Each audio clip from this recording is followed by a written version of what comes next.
जो अगला हमारा 8वां नंबर क्वेश्चन है, 8वां नंबर क्वेश्चन वो है साइबर, जो हमारे केरल में, केरल की सरकार ने एक परियोजना चलाई थी जो साइबर अपराध होते हैं उनको रोकने के लिए, साइबर डोम परियोजना। तो साइबर डोम परियोजना पूछ रहा है प्रश्न में, 8वें नंबर प्रश्न में, कि साइबर डोम परियोजना क्या है, उत्तर प्रदेश में इंटरनेट अपराध यानी साइबर अपराधों को रोकने में ये कैसे सहायक हो सकता है, व्याख्या कीजिए। तो इसके बारे में संक्षेप में अगर मैं बता दूं कि साइबर डोम परियोजना क्या है। साइबर डोम परियोजना, एक केरल सरकार ने देखा होगा कि केरल ज्यादातर संकेतकों में, इंडिकेटर में बहुत आगे रहता है, भले ही उसको कितना बदनाम करने की कोशिश की जाए अलग बात है, लेकिन वो रियल में बहुत आगे है। तो इसी तरह उसने साइबर क्राइम को रोकने के लिए एक बहुत अच्छी पहल, बहुत अच्छी योजना चालू की थी जिसका नाम था साइबर डोम। ये एक उत्कृष्टता केंद्र था, यानी एक ऐसा सेंटर था जो कई तरह के काम किया करता था। इसमें बहुत ही इंटीग्रेटेड, बहुत ही समन्वित अप्रोच इसमें अपनाई गई थी। इसमें क्या होता था, चेतावनी भी इसके माध्यम से दी जाती थी लोगों को, जैसे कोई एक खास पैटर्न लोगों को मिल जाता था, जैसे एक एजेंसी है, एक उत्कृष्टता केंद्र है। अब उसमें क्या होता था, डेटा के माध्यम से, सारी चीजों के माध्यम से उसको इंटरनेट पर होने वाली कोई भी संदिग्ध गतिविधि है उसकी देख रेख की जाएगी, उसको निगरानी रखी जाएगी, और फिर अगर कोई घटना होगी तो पहले ही चेतावनी भेज दी जाएगी कि भाई अपना पासवर्ड बदल लो, ये चेंजमेंट कर लो, ये एंटीवायरस ले आओ, वो चीज ले आओ। तो ये इस उद्देश्य से काम करता है, जिसमें क्या होता है कि प्रारंभिक चेतावनी प्रणाली इसमें पहले दी जाती है। इसमें क्या होता है, लोगों को साइबर सुरक्षा का प्रशिक्षण दिया जाता है, लोगों को खुद प्रशिक्षण दिया जाता है कि कैसे वो अपने आप को साइबर अपराधियों से बचा सकता है, कौन कौन सी जागरूकता, क्या क्या सचेत, क्या क्या ध्यान रखना है इंटरनेट का उपयोग करते समय, फोन का उपयोग करते समय, कंप्यूटर का उपयोग करते समय, साइबर अपराधों की जांच करना एवं सबूत एकत्र करना, ये भी करता है। यानी चेतावनी भी जारी करता है, पहले से पहले लोगों को जागरूक भी करता है इसके माध्यम से, साइबर डोम परियोजना के माध्यम से। उसके साथ साथ जब भी साइबर अपराध की घटनाएं हो जाती हैं तो उन अपराधियों को जांच करता है और फिर सबूत भी इकट्ठा कर लो। मान लो कोई कर रहा है, कोई सरगना है, कोई ग्रुप है, वो ये काम कर रहा है, जैसे जमतारा पिक्चर देखा होगा, तो उसमें ये है कि पूरा गांव उसमें लगा हुआ है। तो अगर इस प्रकार की घटनाएं हो रही हैं तो उनको ऐसे तो आप जेल में डाल नहीं सकते। तो ये क्या करता है, साइबर अपराधों की जांच भी करता है और सबूत भी इकट्ठा करता है, साइबर घटनाओं पर प्रतिक्रिया देने का काम भी करता है। ठीक है, राष्ट्रीय व अंतर्राष्ट्रीय साइबर सुरक्षा एजेंसियों के साथ में सहयोग करता है। जैसे राष्ट्रीय स्तर पर कोई साइबर सुरक्षा एजेंसी ने कोई कदम उठाया है, ठीक, अंतर्राष्ट्रीय स्तर पर किसी देश ने, किसी सरकार ने कोई काम किया है, तो उनके बीच में समन्वय का काम करता है कि किस प्रकार से इनसे निपटा जा सके। तो ये बहुत ही अच्छा परियोजना थी केरल सरकार की, तो इस तरह से काम करती है। तो उत्तर प्रदेश सरकार में कई तरीके से ये मददगार साबित हो सकती है उत्तर प्रदेश में साइबर अपराधों को रोकने के लिए। तो देखते हैं उत्तर में क्या दिया है। साइबर डोम केरल पुलिस का एक उत्कृष्टता केंद्र है। यह सार्वजनिक निजी भागीदारी पहल पर आधारित है, यानी प्राइवेट और सरकार और निजी क्षेत्र दोनों मिलकर इसको चलाते हैं, क्योंकि हो सकता है इसमें टेक्नोलॉजी वगैरह ज़्यादा हो, ज़्यादा यंत्र की ज़रूरत हो, ज़्यादा पैसे की ज़रूरत हो, इसलिए सार्वजनिक निजी भागीदारी पहल पर आधारित है। जो साइबर सुरक्षा के लिए बढ़ती चुनौतियों का समाधान करने की क्षमता रखता है और इसके लिए विभिन्न हितधारकों के संसाधनों का उपयोग करता है। इसके कार्य हमने देख लिए, अब देखेंगे जो राष्ट्रीय अपराध रिकॉर्ड ब्यूरो की जो नवीनतम रिपोर्ट हमने अभी देखे हैं, ये तो किताब में 2021 वाली दिया है, लेकिन 2022 की जो रिपोर्ट आ गई है उसमें ये दिया है कि राष्ट्रीय अपराध रिकॉर्ड ब्यूरो की 2022 की रिपोर्ट के अनुसार उत्तर प्रदेश में कितनी वार्षिक घटनाएं हो रही साइबर क्राइम की, साइबर क्राइम की करीब 10,117 घटनाएं साइबर क्राइम की हो रही है। ठीक है, इस घटित हुई है, यानी एनसीआरबी की रिपोर्ट के अनुसार 2022 में उत्तर प्रदेश में साइबर क्राइम की 10,117 घटनाएं। ये ना भी याद हो तो कोई दिक्कत नहीं, लेकिन अगर फैक्ट डाल देते हैं तो अच्छा रहता है। तो उत्तर प्रदेश में इंटरनेट अपराधों को रोकने में साइबर डोम परियोजना किस तरह से मदद कर सकती है, हमने पहले देखा साइबर डोम परियोजना क्या है, कहाँ का है, किस पर आधारित है, इसके क्या क्या लाभ है, किस प्रकार से काम करता है। फिर देखेंगे उत्तर प्रदेश सरकार उत्तर प्रदेश में किस प्रकार से ये अपराधों को रोकने में मदद कर सकता है, उत्तर प्रदेश में अपराधों को रोकने में ये मददगार हो सकता है। कैसे, ये साइबर सुरक्षा के जो जोखिम हैं, ठीक है, उनके विषय में लोगों को जागरूक करके सर्वोत्तम प्रथाएं, साइबर सुरक्षा के क्षेत्र में जो सर्वोत्तम प्रथाएं हैं किसी देश ने, किसी राज्य ने चालू किए हैं, उनको अपनाकर उनके विषय में जागरूकता बढ़ा करके उत्तर प्रदेश में साइबर अपराधों को रोकने में मदद कर सकता है। ये साइबर बुलिंग साइबर उत्पीड़न की घटनाओं पर रोक लगा सकता है, रोक लगाएगा, ठीक है? ऑनलाइन धोखाधड़ी को रोकेगा, डार्क नेट पर बढ़ते आपराधिक गतिविधियों पर नियंत्रण लगाएगा। यानी डार्क नेट होता है इंटरनेट का पूरा लगभग 90% से ऊपर भाग है जो डार्क नेट के अंतर्गत आता है। यानी इंटरनेट के बारे में कोई जानता ही नहीं कि कहाँ क्या चीज़ है। चाइल्ड पोर्नोग्राफी की घटनाओं पर नियंत्रण किया जा सकता है इसके माध्यम से। इस देखो क्या-क्या किया जा सकता है साइबरटोम परियोजना के माध्यम से, अगर मोटा-मोटा समझे तो। इसके माध्यम से चाइल्ड पोर्नोग्राफी को रोका जा सकता है, इन गतिविधियों पर नियंत्रण रखा जा सकता है। जो डार्क नेट के माध्यम से बहुत सारे आपराधिक गतिविधियाँ होती हैं, अपराधियों द्वारा इसका उपयोग किया जाता है, उन पर रोक लगाया जा सकता है। ठीक है? साइबर उत्पीड़न, साइबर बुलिंग, साइबर स्टॉकिंग, ये सारी चीज़ें रोका जा सकता है। वित्तीय धोखाधड़ी अगर किसी के साथ ऑनलाइन तरीके से होती है, उसको रोका जा सकता है।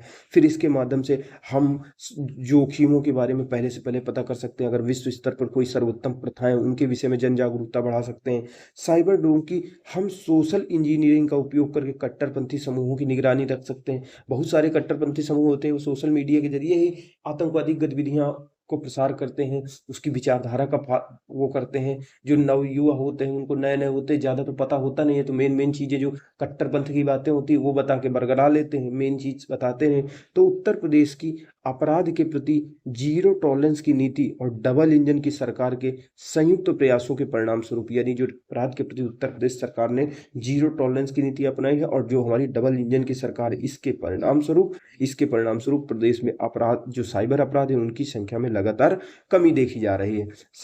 इस प्रकार साइबर डोम परियोजना इस दिशा में और अधिक सहायक सिद्ध हो सकता है।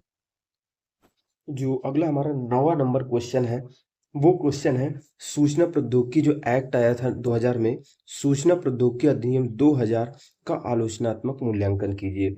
हुआ यह था कि सन 2000 में हमारी सरकार यानी केंद्र सरकार एक अधिनियम लेके आई थी, जिसके माध्यम से हमने इंटरनेट पर या कंप्यूटर के माध्यम से जो भी गतिविधियां होती हैं, चाहे वो आपराधिक गतिविधियां हो, आपराधिक घटनाएं हों, चाहे वो लीगल गतिविधियां हो, जैसे बिजनेस किया जाता है, कोई कॉन्ट्रैक्ट किया जाता है, तो उन सारी चीज़ों को रेगुलेट करने के लिए, नियमित विनियमित करने के लिए, नियम जारी करने के लिए एक अधिनियम लेके आई थी, सूचना प्रौद्योगिकी अधिनियम सन 2000।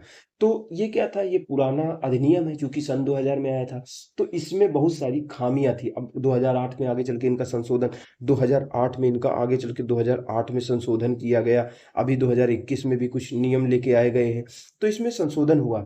लेकिन 2000 के अधिनियम के बारे में पूछ रहा है कि 2000 जो अधिनियम था उसमें क्या क्या खामियां थी, क्या क्या पॉजिटिव था, क्या क्या निगेटिव था, इसके बारे में बताना।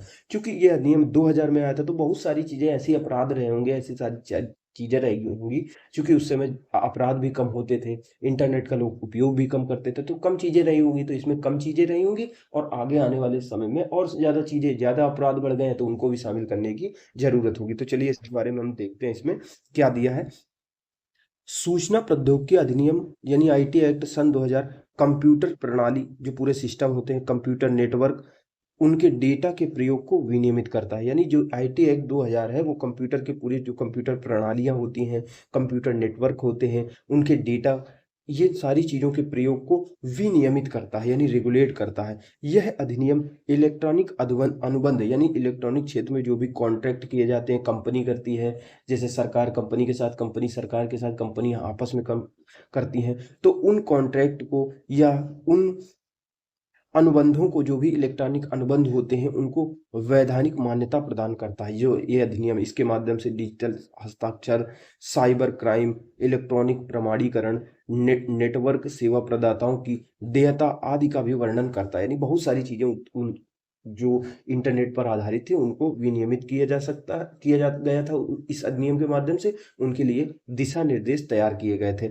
आईटी एक्ट जो अधिनियम सन 2000 है, वो इसमें क्या-क्या अपराध, किन-किन चीज़ों को अपराध की श्रेणी में डाला गया था। तो सबसे पहले, अगर आप किसी के कंप्यूटर या सिस्टम को हैक कर लेते हैं, वो अपराध माना गया था। अगर आप इंटरनेट के माध्यम से आतंकवाद को बढ़ावा देते हैं, आतंकवाद से संबंधित कोई भी कार्य करते हैं, साइबर आतंकवाद करते हैं, तो वो अपराध की श्रेणी में आता था। अगर आप कंप्यूटर संसाधनों का उपयोग करके कोई धोखाधड़ी करते हैं, यानी वित्तीय धोखाधड़ी करते हैं या किसी के फाइल चुरा लेते हैं, कुछ करते हैं, तो वो अपराध की श्रेणी में आना था।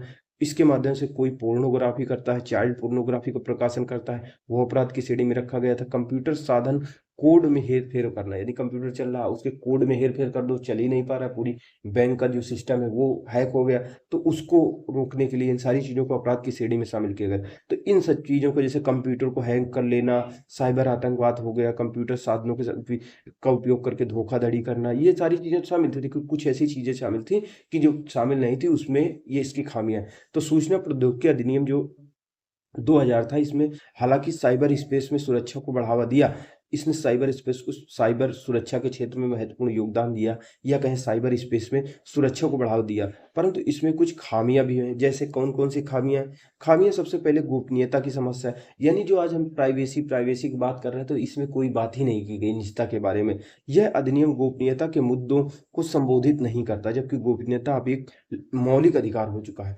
पारदर्शिता की कमी थी। आईटी एक्ट की धारा जो 2000 में आया था, उसकी आईटी एक्ट की धारा 69 ए, जो आईटी एक्ट की धारा 69 ए था, इसमें पारदर्शिता का अभाव था। साइबर सुरक्षा से जुड़े सभी मुद्दों को इसमें समावेश नहीं किया गया था। जैसे साइबर सुरक्षा से जुड़े जैसे मुद्दे होते हैं, cyber bullying, cyber stalking, cyber क्षेत्र, स्पैम, इन चीज़ों को इससे कोई इसमें विकल्प ही नहीं रखा गया था कि इनसे संबंधित अगर ये चीज़ें हो जाएंगी तो क्या प्रावधान होगा। क्षतिपूर्ति के लिए अधिकतम राशि 5 करोड़ निर्धारित की गई थी। अब ये जो उद्योग जगत होता है, कॉर्पोरेट जगत होता है, ये राशि बहुत ज़्यादा कम होती है, वो क्राइम कर देंगे, कह देंगे ले लो 5 करोड़ रुपए। तो इसीलिए कहा गया था कि क्षतिपूर्ति के लिए जो अधिकतम राशि 5 करोड़ निर्धारित की गई है, ये कॉर्पोरेट जगत के लिए बहुत कम है। इस प्रकार सूचना प्रौद्योगिकी अधिनियम सन 2000, सूचना प्रौद्योगिकी अधिनियम 2000 की खामियों से निपटने के लिए इसे 2008 में संशोधित किया गया, और आगे चलकर हाल ही में सरकार ने सूचना प्रौद्योगिकी नियम 2021 को भी अधिसूचित किया है। फिर भी डिजिटल इंडिया के युग में भारत को एक नए सूचना प्रौद्योगिकी अधिनियम की आवश्यकता है। देखिए, जो अगला हमारा क्वेश्चन है 10वां नंबर, वो है धन शोधन के बारे में, मनी लॉन्ड्रिंग के बारे में। जैसे आपने बहुत इसके बारे में सुना होगा, काला धन, धन शोधन, जो सुना तो बहुत ज्यादा होगा। तो पूछ रहा है प्रश्न में, धन शोधन क्या है, ये कैसे किया जाता है, तथा धन शोधन के विभिन्न तरीकों का वर्णन कीजिए। तीन प्रश्न के तीन भाग हैं। पहला कह रहा है धन शोधन क्या है, यानी जो धन शोधन होता है वो होता क्या है, मनी लॉन्ड्रिंग कैसे किया जाता है, ठीक है, और इसके विभिन्न तरीके क्या क्या होते हैं। तो सबसे पहले जानते हैं कि धन शोधन है क्या। तो आसान भाषा में इसको सबसे पहले समझते हैं कि धन शोधन क्या होता है। तो धन शोधन का मतलब होता है, शोधन मतलब होता है शुद्ध करना। तो जैसे हम अवैध गतिविधियों से किसी तरीके से, जैसे कर ना दे करके, जैसे ज्यादा कमा ले, सरकार को टैक्स ना दे, या फिर अवैध गतिविधियां जैसे कोई लूट मार करके पैसा कमा ले, ठीक है, लूट मार करके पैसा कमा ले, या लूट मार करके पैसा कमा ले किडनैपिंग के जरिए, हवाला के जरिए, आतंकवाद के जरिए, ठीक है, आतंकवाद को फैलाने के नाम पर विदेशों से गलत तरीके से फंडिंग ले करके पैसा कमा ले बहुत ज़्यादा। जैसे संगठित अपराध करके, जैसे वो संगठित अपराध होते हैं, जैसे तस्करी करके, हथियारों की तस्करी करे, कोई ड्रग की तस्करी करे, मानव दुर्व्यापार करे, यानी बच्चों की तस्करी करे और अंग निकाल के बेचिए, इसके माध्यम से वो पैसा कमा ले। अब ये पैसा उसके पास है, जैसे सरकार में भ्रष्टाचार, सरकार में रहते हुए किसी योजना का पूरा पूरा कोई अधिकारी पैसा ही खा जाए, अब वो पैसा उसका आय से अधिक है, उसने टैक्स भी नहीं दिया है और दिखा भी नहीं सकता। अब ये होता है काला धन। अब इस धन को क्या करता है, वो शोधन करता है, यानी धन को धुलता है, ताकि वो दिखा सके कि ये पैसा जो हमको मिला हुआ है, ये पैसा हमारे पास में वैध है, ये अवैध नहीं है, ये काला धन नहीं है, सफेद धन है। तो यही होता है धन शोधन, यानी अवैध तरीके से, यानी सीधी सी बात है, क्या कह रहा है इसमें कि धन शोधन अवैध तरीके से अर्जित धन या परिसंपत्ति को वैध धन या परिसंपत्ति में परिवर्तित करने की प्रक्रिया है। यानी अवैध धन, जो अवैध तरीके से जो अर्जित धन होता है, संपत्ति होती है, उसको वैध धन या परिसंपत्ति में परिवर्तित करने की जो प्रक्रिया है, वही धन शोधन कहलाती है। अगर उत्तर प्रदेश के संदर्भ में देखें तो उत्तर प्रदेश में अवैध हथियारों को बिक्री के जरिए, मानव दुर्व्यापार के जरिए, हथियारों का दुर्व्यापार के जरिए, मादक पदार्थों की तस्करी के माध्यम से, वेश्यावृत्ति के माध्यम से, तथा अन्य अनेक प्रकार के संगठित अपराधों से अर्जित आय से जो पैसा प्राप्त होता है, उसे काला धन कहा जाता है, और इसी का शोधन किया जाता रहा है, बहुत पहले से किया जाता रहा, जो प्रदेश के लिए एक गंभीर समस्या है। अब कह रहा है धन शोधन कैसे किया जाता है, ठीक है, दूसरा प्रश्न का दूसरा पार्ट है कैसे किया जाता है, अर्थात धन शोधन की प्रक्रिया क्या है। तो धन शोधन की अगर प्रक्रिया की बात करें, धन शोधन की अगर हम प्रक्रिया की बात करें तो ये धन शोधन की जो प्रक्रिया 3 चरणों में होती है, ठीक है? 1, 2, 3। पहले चरण क्या होता है, पहले चरण में क्या होता है, जैसे आपके पास बहुत ज़्यादा पैसा है, बहुत ज़्यादा किसी व्यक्ति के पास काला धन है, तो वो क्या करेगा? सबसे पहले उसको वित्तीय प्रणाली में प्रवेश कराएगा। जैसे किसी रिश्तेदार को दे देगा, किसी आदमी को दे देगा, किसी कंपनी को दे देगा, छोटी-छोटी किस्तों में प्रवेश कराएगा। जैसे किसी अधिकारी के पास में 5 लाख करोड़ रुपया होगा, अब वो पूरा तो जमा नहीं कर सकता है, ठीक है? तो वो क्या करेगा, किसी के नाम में करवा देगा, यानी बैंकिंग प्रणाली में किसी न किसी तरीके से प्रवेश कराएगा, प्लेसमेंट कराएगा। जैसे छोटे-छोटे खातों में खाते खुलवा देगा अलग-अलग नामों से, उनके नाम से 10-10, 20-20 लाख रुपया, एक-एक 70-70 लाख रुपया। अब इनमें सरकार देखेगी भी नहीं, कहेगी चलो कमा लिया होगा किसी वजह से कोई। तो इसको सबसे पहला चरण होता है नियोजन चरण, जिसमें इसको कहते हैं प्लेसमेंट फेज़। यानी पैसा वित्तीय प्रणाली में, यानी सरकार की देख-रेख में, बैंकिंग प्रणाली में पहले प्रवेश कराया जाता है। यानी धन शोधन की प्रक्रिया, जो धन शोधन की प्रक्रिया है, धन शोधन की प्रक्रिया में निम्नलिखित 3 चरण होते हैं, जबकि पहला चरण होता है नियोजन चरण, ठीक है? इस चरण में अवैध तरीके से अर्जित धन को छोटी-छोटी मात्रा में विभाजित करके वित्तीय प्रणाली में प्रवेश कराया जाता है। नौकर के नाम में खाता खोल देंगे, नौकरानी के नाम में खाता खोल देंगे, 2-2 खाते खोल देंगे और 10-10, 20-20, 50-50 लाख करके प्रवेश कराएँगे, तो लोगों को पता नहीं चलेगा। अब इससे क्या होगा? फिर दूसरा चरण आएगा छद्मावरण, इसको कहते हैं लेयरिंग इंग्लिश में। इसमें क्या करेगा, अब पैसा पहुँच चुका, अब इसी पैसे को, जिसका नेटवर्क होगा भाई, हवाला कोई हल्का ये जो धन शोधन का कोई हल्का-फुल्का तो आदमी करता नहीं, यानी उसका बहुत ज़्यादा नेटवर्क रहेगा, इतने खाते होंगे, इतने सारे लोग देश देश भर में होंगे, देश से बाहर भी होंगे। अब थोड़ी-थोड़ी मात्रा में जैसे ही प्रवेश कराया गया है, तो थोड़ी-थोड़ी मात्रा में यही पैसा घुमाया जाएगा, इधर-उधर किया जाएगा, परतीकरण किया जाएगा, एक-दूसरे को इतना लेन-देन इतना कर दिया जी, यहाँ से वहाँ भेजा जाएगा, इसके खाते में, उसके खाते में, तो इसको ट्रैक कर पाना बहुत मुश्किल हो जाता है, तो इसको कहते हैं लेयरिंग। तो विविध वित्तीय लेन-देन के माध्यम से धन का स्वरूप परिवर्तित कर दिया जाता है, जिससे धन के मूल स्रोत का पता लगा पाना मुश्किल हो जाता है।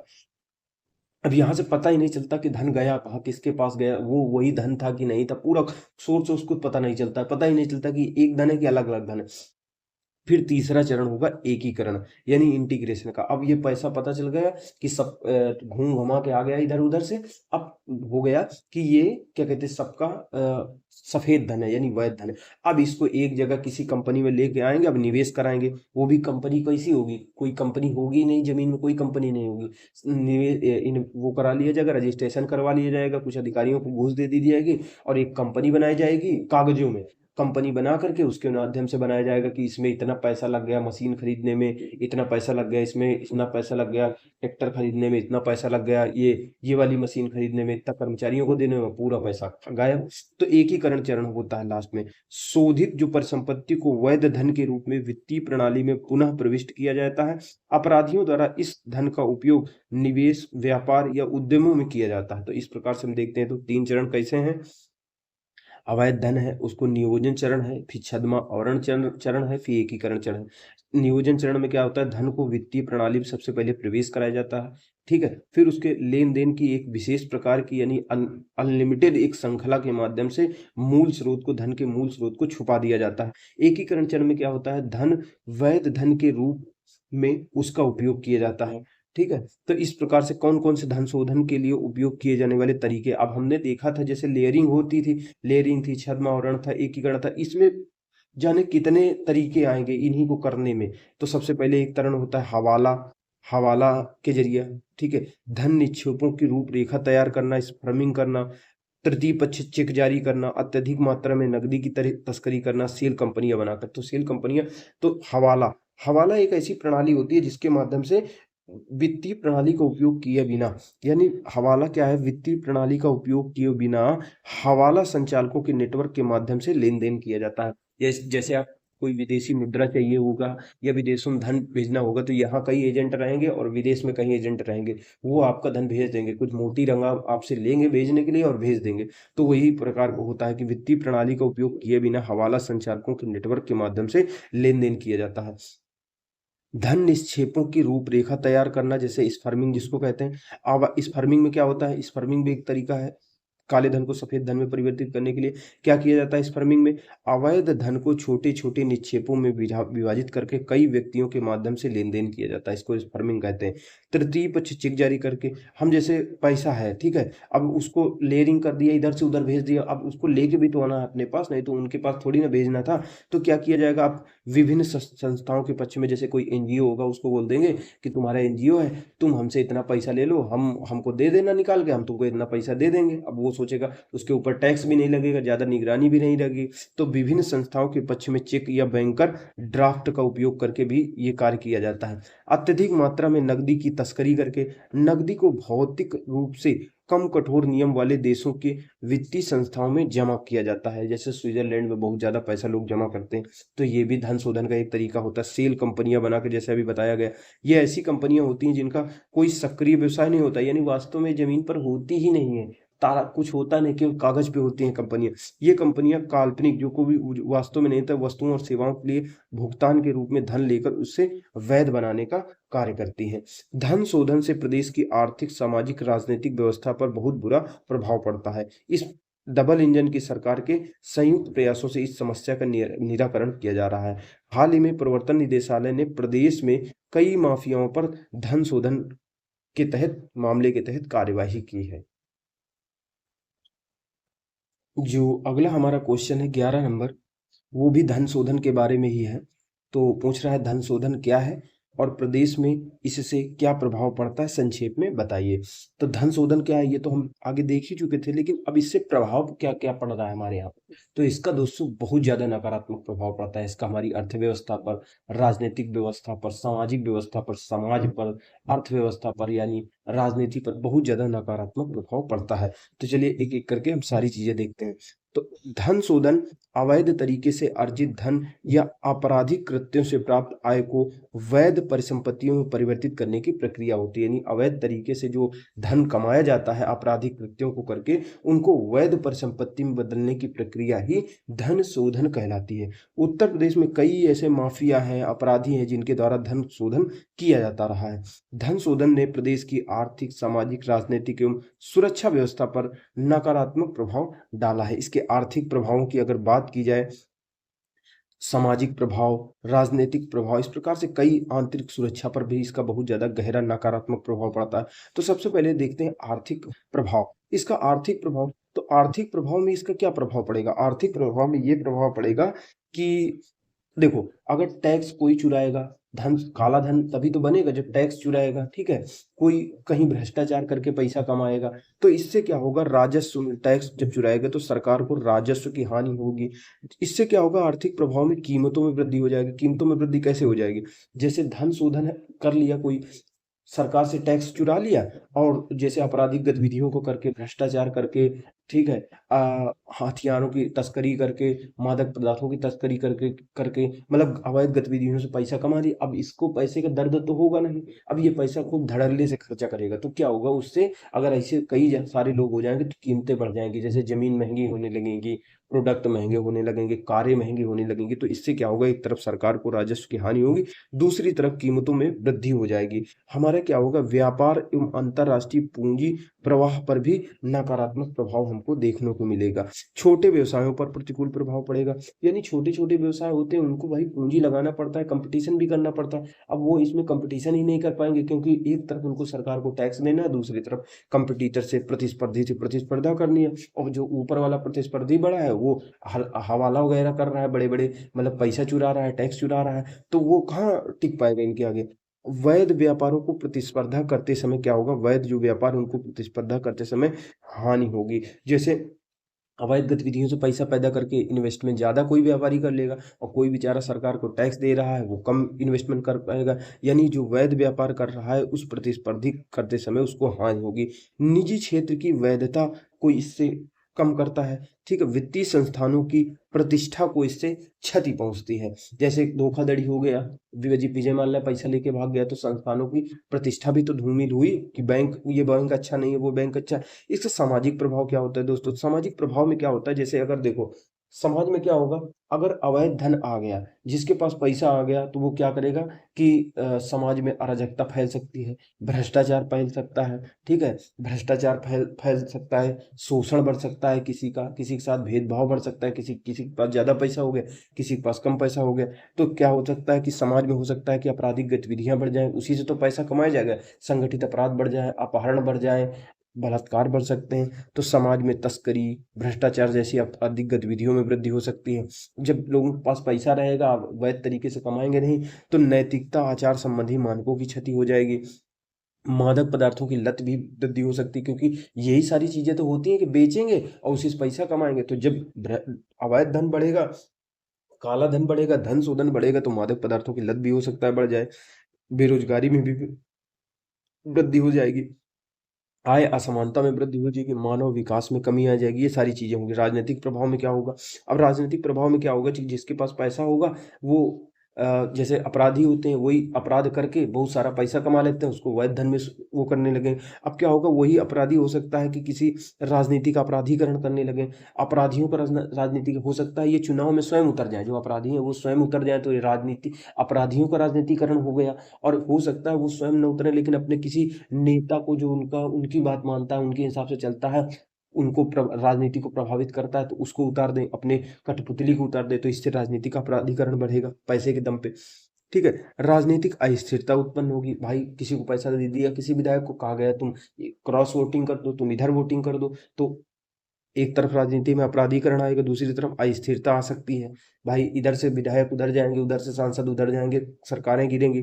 लोगों में राजनीतिक अविश्वास उत्पन्न होगा। अब ये सारी चीज़ें चलती रहेंगी तो अविश्वास उत्पन्न हो जाएगा कि पता नहीं कौन आदमी कहाँ चला जाए, कौन-सा नेता, क्या भरोसा। राजस्व में कमी होने के कारण सरकार की विकास संबंधी योजनाओं पर व्यय की क्षमता प्रभावित हो जाएगी। मान लो राजस्व सरकार को कम मिलेगा, तो सरकार के पास जो पूंजीगत व्यय होता है, वो कम कर पाएगी, सरकार के पास राजकोषीय व्यय कम कर पाएगी, तो इससे क्या होगा, सरकार विकास योजनाओं पे कम खर्चा कर पाएगी, तो इसका भी नकारात्मक प्रभाव। उसके साथ-साथ आंतरिक सुरक्षा में क्या चुनौतियाँ होंगी, वो इसकी वजह से हो सकता है कि आपराधिक संगठित अपराध में वृद्धि हो जाए। बिल्कुल सही बात है, संगठित अपराध क्यों नहीं बढ़ सकते हैं? क्योंकि यही संगठित अपराधों से तो धन कमाएगा, वो अवैध धन कमाएगा।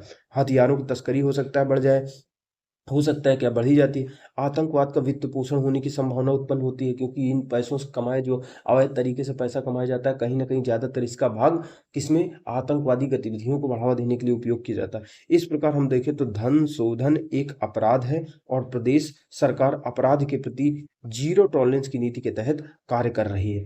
केंद्र एवं राज्य सरकार के केंद्र एवं राज्य सरकार के संयुक्त प्रयासों के तहत यानी केंद्र सरकार, राज्य सरकार जो संयुक्त प्रयास चला रहे हैं, उसके तहत जो ईडी हमारा है, प्रवर्तन निदेशालय एवं उत्तर प्रदेश आयकर विभाग आदि एजेंसियों के माध्यम से धन शोधन माफियाओं पर कड़ी कार्यवाही की जा रही है।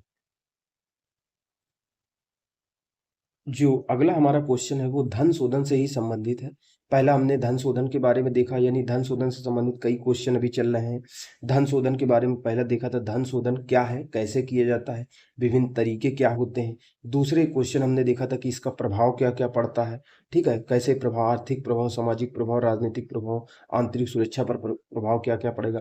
अब जो हमारा अगला क्वेश्चन सामने आया है वो आया है, धन शोधन जो हो रहा है, तो उसको रोकने के लिए, रोकने के लिए अर्थात धन शोधन निवारण के लिए सरकार क्या-क्या प्रयास कर रही है, जनता को क्या-क्या किया जाना चाहिए, ठीक है? और इसके निवारण के लिए धन शोधन की जो गतिविधियाँ होती हैं, अवैध गतिविधियाँ, इनको रोकने के लिए क्या-क्या रोकने के मार्ग में चुनौतियाँ आती हैं, उसको हम देखेंगे। तो क्या है क्वेश्चन?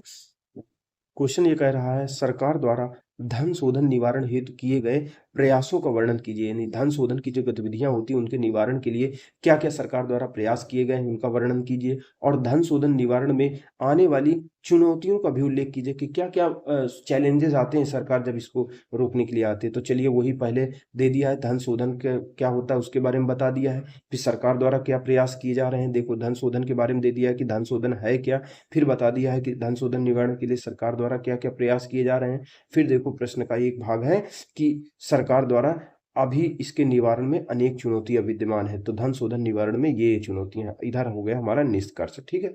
तो ऐसे करके उत्तर चल रहा है। तो चलिए देखते हैं। तो धन शोधन क्या है? उत्तर चालू हुआ।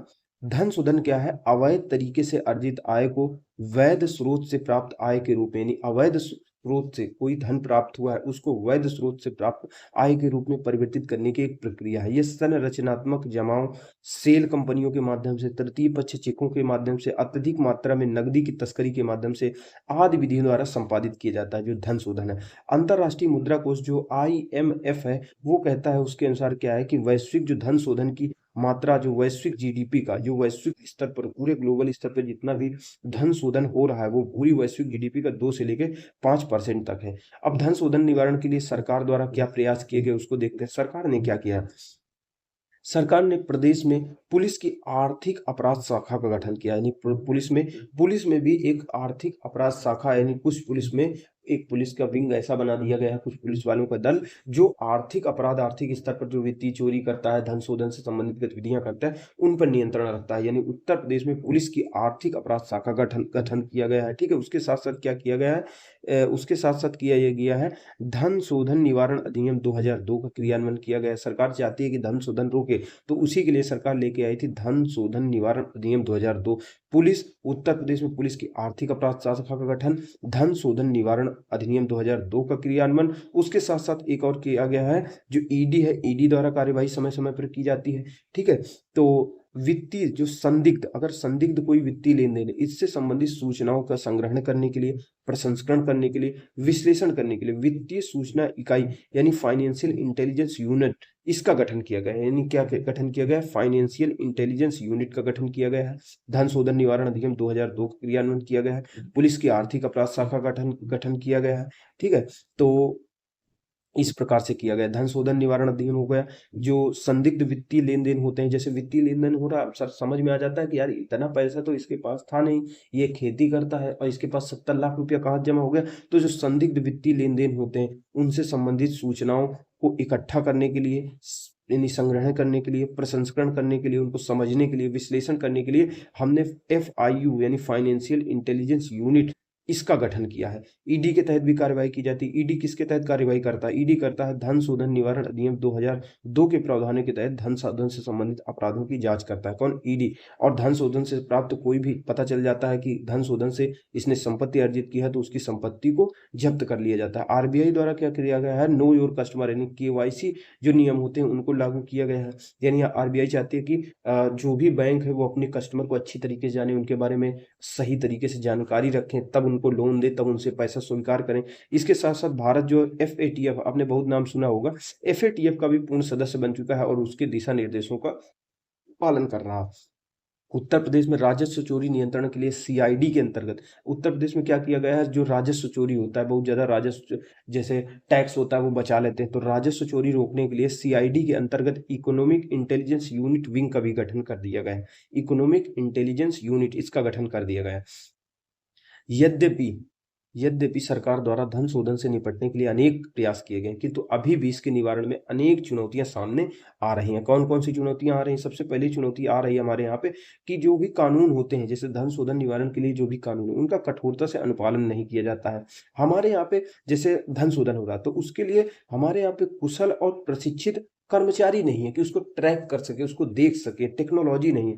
धन शोधन यानी सबसे पहले नियमों का, कानूनों का कठोरता से पालन नहीं किया जा सकता है, और दूसरी तरफ जो भी कर्मचारी हमारे हैं वो कुशल और प्रशिक्षित कर्मचारियों की कमी है। धन शोधन निवारण के अनुपालन में जो वित्तीय संस्थान हैं उन पर अतिरिक्त बोझ है। यानी कहने का मतलब है, जैसे धन शोधन निवारण के लिए कोई सरकारी एजेंसी है, वो धन शोधन ना हो इसके लिए बनाई गई, लेकिन उसको दूसरा काम सौंप दिया जा रहा है, यानी अतिरिक्त उनको बोझ दिया जा रहा है, इसलिए वो सही तरीके से काम नहीं कर पा रहे हैं। दूसरी चीज होती है कि जैसे बैंकों द्वारा जो नो योर कस्टमर यानी KYC जो मानदंड होते हैं उनके सही तरीके से अनुपालन नहीं किया जाता है उनपे। जैसे आरबीआई ने तो बता दिया कि KYC मानदंडों को पूरा करो, लेकिन अब कोई ग्राहक बैंकों के पास आ रहा है पैसा लेकर के 10 लाख 20 लाख तो जमा कर लेते हैं, ज्यादा खोजबीन नहीं करते। किसान हो, चलो ठीक है, किसान से पैसा आया, देखते ही नहीं कि हमारा कस्टमर लीगल कामों से लेकर आ रहा है, इलीगल कामों से आ रहा है, इस प्रकार से। उसके साथ-साथ एकीकृत दृष्टिकोण का अभाव है, यानी हमारे शासन प्रशासन में हमेशा एकीकृत दृष्टिकोण का अभाव रहता है। एकीकृत दृष्टिकोण का अभाव यानी बैंक अलग तरीके से नियम बना रहे हैं, सरकार कुछ अलग बना रही है, टेक्नोलॉजी कुछ अलग जा रही है, अंतर्राष्ट्रीय स्तर पर कुछ अलग चीज़ें, यानी सब चीज़ें एक दूसरे से समन्वित होकर नहीं चलती हैं, इसलिए धन शोधन की गतिविधियां बढ़ती हैं। यानी एकीकृत दृष्टिकोण का अभाव देखने को मिलता है, जागरूकता का भी अभाव देखने को मिलता है। धन शोधन के लिए विशिष्ट प्रकरणों से निपटने में एजेंसियों की अनुपस्थिति रहती है, यानी कोई प्रकरण हो भी गया तो ज्यादातर ध्यान नहीं दिया जाता उसके बारे में। तो इस प्रकार से अगर हम देखें तो धन शोधन यानी निष्कर्ष में ये लिख रहे हैं कि धन शोधन अपराध जो समस्या है उसको प्रभावी ढंग से समाप्त करने के लिए प्रदेश, देश एवं अंतर्राष्ट्रीय सभी हितधारकों के बीच में समन्वय की आवश्यकता है। यानी पहली चीज हमको राष्ट्रीय, अंतर्राष्ट्रीय और प्रादेशिक स्तर पर जो भी हितधारक हैं, जो भी प्रभावित होते हैं, बैंक हो गए, ग्राहक हो गए, सरकार हो गए, अंतर्राष्ट्रीय स्तर पर कोई एजेंसी हो गई, इनको मिलजुल कर समन्वय बनाकर कार्य करने की जरूरत है, नियम बनाने की जरूरत है। क्योंकि ये किसी विशिष्ट सीमा तक सीमित नहीं, यानी धन शोधन हो रहा है तो किस कहीं ना कहीं सबको प्रभावित करता है। वर्तमान में हमारी डबल इंजन की सरकार है, यानी वर्तमान में केंद्र एवं राज्य में एक ही पार्टी की डबल इंजन की सरकार होने के कारण इस प्रकार की जो अवैध धन शोधन से संबंधित गतिविधियां हैं उन पर नियंत्रण लगाने में काफी हद तक सफलता हासिल हुई है। जो अगला हमारा क्वेश्चन है 13 नंबर है, वो एसटीएफ के बारे में है। यूपी एसटीएफ, यूपी एसटीएफ यानी स्पेशल टास्क फोर्स के बारे में है। उत्तर प्रदेश उत्तर प्रदेश पुलिस विशेष कार्यबल यानी यूपी एसटीएफ, जो यूपी एसटीएफ है उसके गठन के उद्देश्य, क्यों गठन किया गया था, इसकी कार्यप्रणाली और इसकी उपलब्धियों का वर्णन कीजिए। इसकी उपलब्धियों यानी कई पार्टों में इसका बटा हुआ है कि एसटीएफ के बारे में बताना है कि जो यूपी एसटीएफ है उसके गठन के उद्देश्य क्या थे, ये काम कैसे करती है और इसकी उपलब्धियां क्या क्या रही हैं, ये बताना है। तो अगर इसको आसान भाषा अगर देखा जाए साधारण भाषा में तो बात ये थी कि 98 में इसका गठन किया गया था। ठीक है, हुआ यह थी कि उस समय 98 के लगभग उत्तर प्रदेश में बहुत सारी आपराधिक गतिविधियां हो रही, कई सारे माफिया थे, गैंगस्टर थे, आपस में लड़ाई झगड़ा करते रहते थे, संगठित अपराध बहुत ज्यादा बढ़ चुके थे, आतंकवादी गतिविधियां भी उस समय बहुत ज्यादा बढ़ रही थी, मतलब उनका भी प्रकोप था, सांप्रदायिक दंगे हो रहे थे। तो उन सारी चीजों से निपटने के लिए जैसे अपहरण किया जाता था, वसूली की जाती थी, उसके माध्यम से फिरौती मांगी जाती थी, नकली नोट, ये सारी चीजें चल रही थी। तो इनसे निपटने के लिए इसको एक पुलिस बल की एक विशेष शाखा होती है, यानी पुलिस बल के जो बढ़िया चुने हुए अधिकारी होते थे, चुने हुए अफसर होते थे, वो इसमें बनाए जाते थे, वो इसमें रखे जाते थे, एक विशेष शाखा होती थी और उससे इसका संचालन किया जाता था। तो चलिए हम देखते हैं किस प्रकार से क्या इसमें दिया हुआ है। तो विशेष कार्यबल यानी STF special task force police विभाग की बहुत ही महत्वपूर्ण इकाई होती है उत्तर प्रदेश में। उत्तर प्रदेश एसटीएफ का गठन 1998 में माफिया गिरोहों, डकैतों से निपटने के लिए किया गया था। ठीक है, इसके उद्देश्य क्या थे, तो उद्देश्य की अगर बात किया जाए, जो गठन किया गया था यूपी एसटीएफ के गठन के उद्देश्य क्या क्या थे। उद्देश्य यही था, सबसे पहले जो माफिया गिरोह होते हैं उनके बारे में खुफिया जानकारी एकत्र करना, ठीक है, कार्यवाही करना। सबसे पहले क्या करता था, जितने भी भू माफिया होते थे, खनन माफिया होते थे, रेत माफिया होते थे, तो इनके बारे में सबसे पहले ऐसे तो हाथ डालेगा नहीं, क्योंकि बहुत भाई जो भी खनन कर रहा है, माइनिंग कर रहा है, जंगलों को कटवा रहा है, उनके पास पैसा भी बहुत होगा, राजनीतिक पावर भी होगा, तो उनके ऊपर ऐसे तो हाथ डाल नहीं सकते। तो उसके बारे में सबसे पहले खुफिया जानकारी एकत्र किया जाता था एसटीएफ के माध्यम से, फिर उसके ऊपर कार्यवाही यानी खुफिया गिरोहों के बारे में पहले खुफिया जानकारी एकत्र की जाती थी, फिर इसके माध्यम से इनके ऊपर कार्यवाही की जाती थी। ये क्या करता है, जो एसटीएफ होता है, जो जिले की पुलिस होती है उससे समन्वय यानी कोऑर्डिनेशन करता है और सूचीबद्ध गिरोहों के खिलाफ कार्यवाही करता है। जो सूचीबद्ध गिरोह होते हैं कि ये खुनखुनिया गिरोह हुए, टकटकिया गिरोह है, तो कई तरह के गिरोह होते हैं पहले थे, उनके खिलाफ कार्यवाही करता है। जो माफिया हो गए उसके साथ साथ साथ डकैत हो गए, डकैतों को गिरफ्त, ददुआ, ठोकिया, बहुत सारे थे ना, सब मारे गए थे उस समय। देखो मायावती के शासनकाल में कितने मारे गए थे। तो वही है डकैतों के गिरोहों, विशेष करके अंतर जिला गिरोहों के खिलाफ कार्यवाही करना, जो एक जिले से दूसरे जिले में स्थापित होते रहते हैं, कार्यवाही करते रहते हैं। तो डकैतों के गिरोहों के खिलाफ कार्यवाही करना, संगठित अपराधियों के गिरोहों के खिलाफ कार्यवाही करना, ये इसके उद्देश्य थे। यानी जो माफिया होते हैं, ठीक है, डकैत होते हैं, संगठित अपराधी होते हैं, चाहे एक जिला से दूसरे जिले में कार्य कर रहे हो, अंतर जिला गिरोह हैं इनके, इनके खिलाफ सख्त कार्यवाही करना, इनके खिलाफ जानकारी एकत्र करना, फिर कार्यवाही करना, जिला पुलिस से समन्वय करना, ये सारी चीजें ये काम करते हैं। यानी इसके लिए इसका यूपीएसटीएफ का गठन किया गया था। ये कार्यप्रणाली क्या होती है, इसकी कार्यप्रणाली अगर बात करें, तो कार्यप्रणाली की अगर बात की जाए, तो इसका नेतृत्व कौन करता है? यूपीएसटीएफ का जो नेतृत्व है वो अतिरिक्त महानिदेशक रैंक का अधिकारी करता है। यानी यूपीएसटीएफ का नेतृत्व अतिरिक्त महानिदेशक रैंक का एक अधिकारी करता है, जिसे एक पुलिस महानिरीक्षक द्वारा सहायता प्रदान की जाती है। यूपीएसटीएफ टीमों के रूप में काम करता है, जिसमें प्रत्येक टीम का नेतृत्व या तो डिप्टी एसपी या एडिशनल एसपी करता है। यानी ये टीम कई कई टीमों में बांट दिया जाता है, और इसका नेतृत्व यानी लीडर किसको बना दिया जाता है? ये तो डिप्टी एसपी, डीआईएसपी, डीवाईएसपी या एडिशनल एसपी इसका नेतृत्व करता है, ठीक है। और इसका नेतृत्व ये सब करते हैं। एसटीएफ द्वारा संचालित सभी कार्यों का प्रभारी कौन होता है? एसएसपी होता है। यूपी एसटीएफ को राज्य के अंदर सभी स्थानों पर कार्यवाही करने का, यानी एसटीएफ है तो राज्य के भीतर कहीं भी काम कर सकता है, और अगर चाहे तो जैसे कोई अन्य राज्य है तो वहां अन्य राज्य की सरकार से समन्वय स्थापित करके, उससे सहायता मांग करके वहां दूसरे के राज्य में भी कार्रवाई कर सकता है जो एसटीएफ है। यानी यूपी एसटीएफ को राज्य के अंदर सभी स्थानों पर कार्यवाही करने का अधिकार होता है। इसके साथ साथ जो इसकी टीमें होती, कई टीमों के रूप में काम करता है, डिप्टी एसपी उनका नेतृत्व करता है, तो इसकी टीमें संबंधित राज्य पुलिस की सहायता से राज्य के बाहर भी कार्य कर सकती है। यूपी एसटीएफ अपने उद्देश्यों को पूरा करने के लिए ह्यूमन इंटेलिजेंस यानी आसूचना का प्रयोग करता है। लोगों को पैसा, जैसे कोई गांव में कोई व्यक्ति है, उसके गांव में कोई काम हो रहा है, तो वहां पे जो लोग होंगे उनको पैसा दे करके, यानी कुछ सूचनाएं इकट्ठा करके, ऐसे गुप्तचर छोड़ करके, तो ह्यूमन इंटेलिजेंस टेक्नोलॉजी यानी तकनीक और परिष्कृत रणनीति का सहारा लेकर के अपने उद्देश्यों को पूरा करते हैं, अपने जिस काम के लिए बनाया गया है वो काम करते हैं। इसकी उपलब्धियां क्या क्या हैं?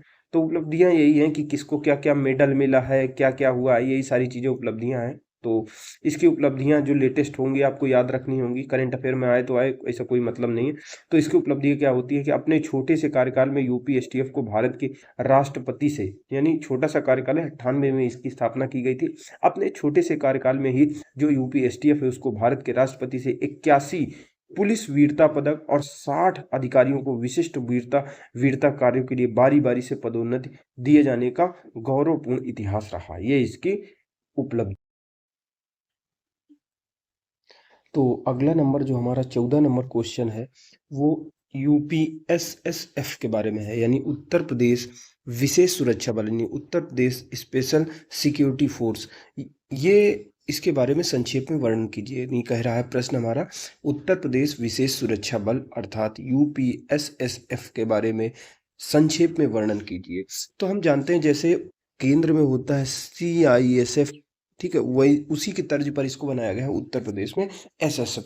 ये क्या होता है? जैसे सीआईएसएफ का फुल फॉर्म क्या होता है? Central industrial security police force.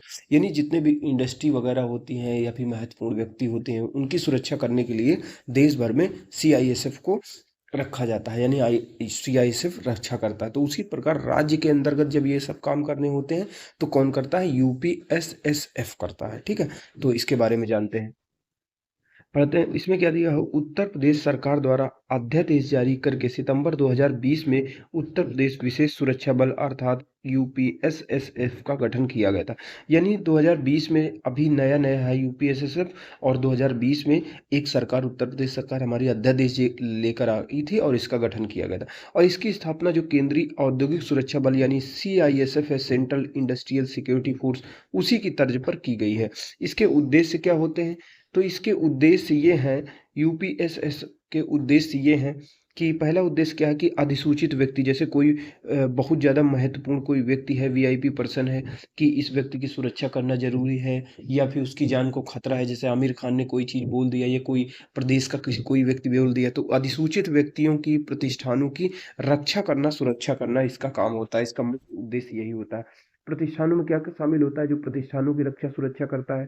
अधिसूचित व्यक्तियों के कौन कौन से ऐसे प्रतिष्ठान होते हैं जिनको ये रक्षा सुरक्षा करता है। कौन करता है? जैसे न्यायालय परिसर हो गया उत्तर प्रदेश, जैसे हाई कोर्ट हो गया उत्तर प्रदेश में, लखनऊ में हो गई उसकी खंडपीठ हो गई, प्रशासनिक कोई कार्यालय हो गया, डीएम ऑफिस हो गया, या फिर कोई दूसरा हो गया, कोई धर्म स्थल हो गया, जैसे प्रयागराज में महाकुंभ लगा था, चित्रकूट हो गया, अयोध्या हो गया, तो वहां पे धर्म स्थलों यूपीएसएस लगता है। उसके बाद मेट्रो रेल की सुरक्षा करने का काम, जैसे कानपुर मेट्रो हो गई, कई जगह लखनऊ मेट्रो हो गई, उनकी सुरक्षा यही देता है। हवाई अड्डे की सुरक्षा करना हो, बैंक की सुरक्षा करना हो, अन्य अन्य कोई भी चीज जो राज्य सरकार द्वारा इसको सुरक्षा करने के लिए अधिसूचित किया जाता है, उसकी सुरक्षा करता है।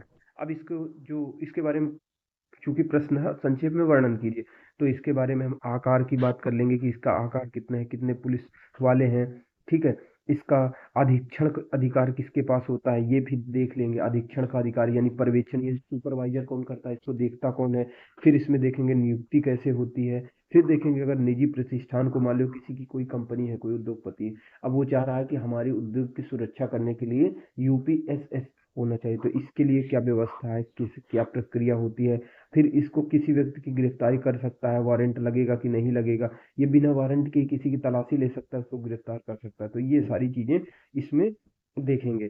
तो इसका आकार कितना है अगर बात करें, तो यूपीएसएफ का जो आकार है, प्रारंभ में ही जब इसका गठन किया गया था तो इसकी 5 बटालियन थी, और 5 बटालियन, प्रत्येक बटालियन में एक एक हजार पुलिसकर्मी थे। तो 6वीं बटालियन का भी गठन कर दिया गया है, ठीक है। तो अगर बात बात करें तो इसके अधीक्षण का अधिकार कितना किसका होता है, पुलिस महानिदेशक यानी जो डीजीपी होता है, डीजीपी के पास इस बल के, जो यूपीएसएसएफ होता है, तो डीजीपी के पास इस बल के अधीक्षण का अधिकार होता है।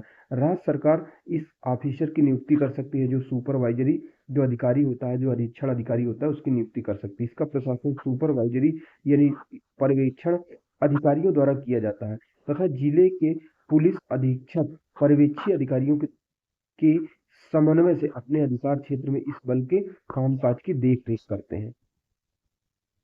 इसमें नियुक्ति किस प्रकार से होती है, यूपीएसएसएफ में नियुक्ति कैसे होती है, तो उत्तर प्रदेश का जो पुलिस भर्ती और प्रोन्नति बोर्ड होता है ना, जो पुलिस की भर्ती, जैसे पुलिस भर्ती चल रही है, तो वही जो उत्तर प्रदेश पुलिस भर्ती और प्रोन्नति बोर्ड है, वही इस बल के अधीनस्थ अधिकारी सदस्यों की नियुक्ति करता है। यानी उत्तर प्रदेश पुलिस भर्ती एवं प्रोन्नति, उत्तर प्रदेश पुलिस भर्ती एवं प्रोन्नति जो बोर्ड है, उत्तर प्रदेश पुलिस भर्ती एवं प्रोन्नति बोर्ड ही इस बल के अधीनस्थ जो अधिकारी हैं और सदस्यों की नियुक्ति करता है। और अगर आवश्यकता पड़ गई कि और ज्यादा सदस्यों की जरूरत है, अधिकारियों की जरूरत है, तो जो डीजीपी होता है वो इस बल के साथ समन्वय करता है, और इस बल में संख्या में वृद्धि करने के लिए जो पीएसी होती है, जो कहते हैं उत्तर प्रदेश सशस्त्र कांस्टेबली, आर्म्ड कांस्टेबली इसका फुल फॉर्म होता है, प्रादेशिक आर्म्ड कांस्टेबुलरी इसका फुल फॉर्म होता है। तो पीएससी बल को भी तैनात करते हैं। यानी इसके भर्ती कहाँ से होती है, तो भर्ती जो उत्तर प्रदेश की पुलिस भर्ती और प्रोन्नति बोर्ड इसके अधिकारी और सदस्यों की भर्ती करता है। लेकिन जब कमी पड़ती है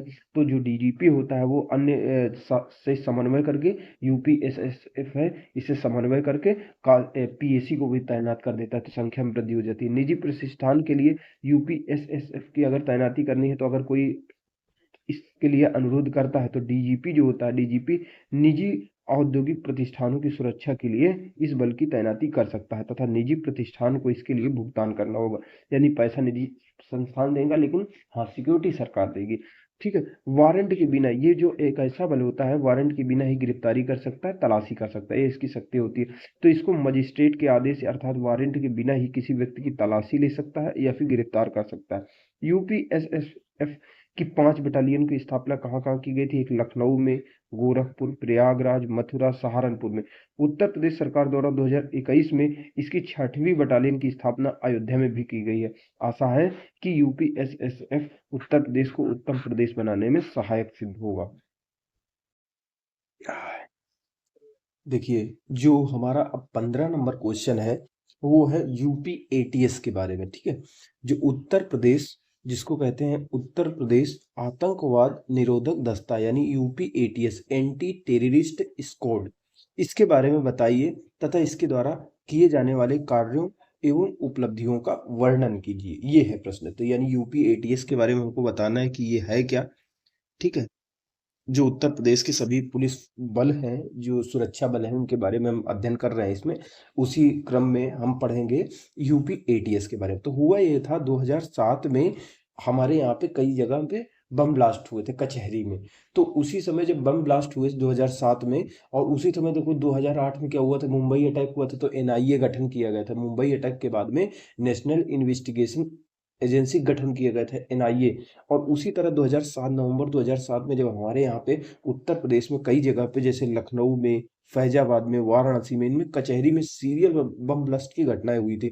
तो उत्तर प्रदेश सरकार जब समझी कि किस प्रकार से उत्तर प्रदेश में इस तरह की घटनाएं होती हैं, उनको रोकने के लिए उसका एटीएस का घटना की थी एटीएस का गठन उत्तर प्रदेश सरकार ने किया था। अब इसमें क्या होता है, ये कई तरीके से काम करती है। जैसे इसका मुख्यालय हो गया, इसका मुख्यालय कहाँ हो गया, जैसे इसका मुख्यालय हो गया लखनऊ में, मुख्यालय हो जाएगा इसका लखनऊ में मुख्यालय स्थापित किया गया। हर एक डिस्ट्रिक्ट जितनी है, जितने जनपद हैं, वहाँ इसकी क्षेत्रीय इकाइयाँ हैं।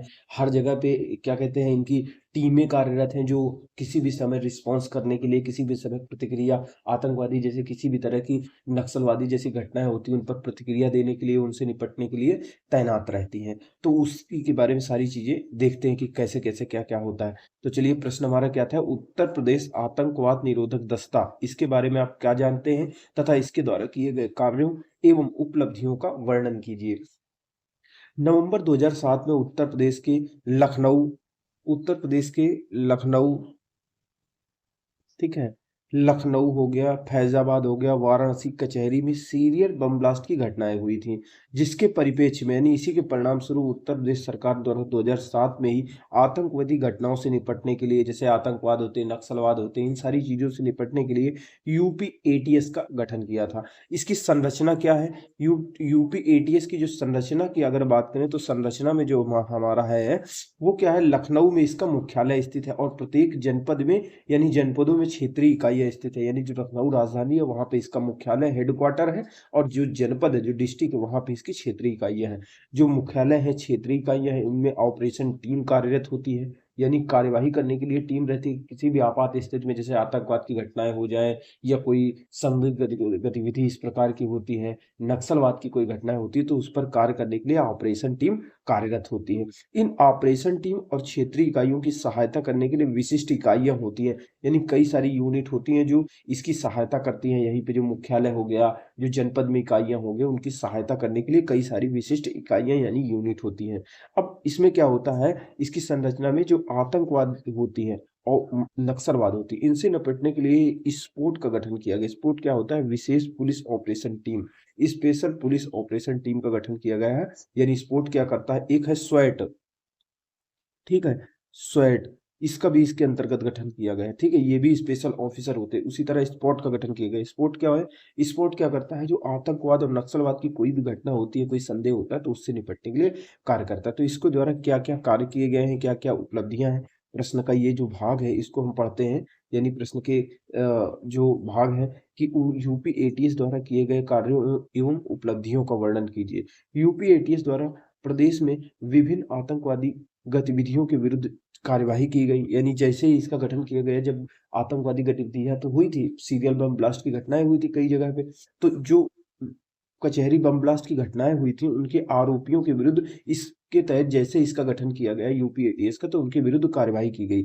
यानी यूपी एटीएस द्वारा उत्तर प्रदेश में विभिन्न आतंकवादी गतिविधियों के विरुद्ध जांच एवं कार्यवाही की गई।